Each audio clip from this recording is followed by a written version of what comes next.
এই মুহূর্তে টেলিপাড়ার সবচেয়ে আলোচিত শব্দ যেন বিচ্ছেদ। একের পর এক তারকা দম্পতির সম্পর্ক ভাঙার খবর সামনে আসছে। ঠিক সেই সময়ে নতুন করে চর্চায় উঠে আসে অভিষেক বসু ও শার্লি মোদকের দাম্পত্য জীবন। মাত্র 1 বছরও হয়নি তাদের বিয়ে।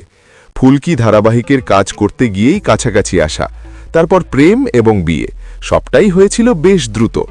তাই হঠাৎ করে যখন শোনা যায় তাদের সংসার নাকি ভাঙার মুখে, তখন স্বাভাবিকভাবেই চমকে যান অনেকে। সোশ্যাল মিডিয়ায় ছড়িয়ে পড়েন নানা কথা।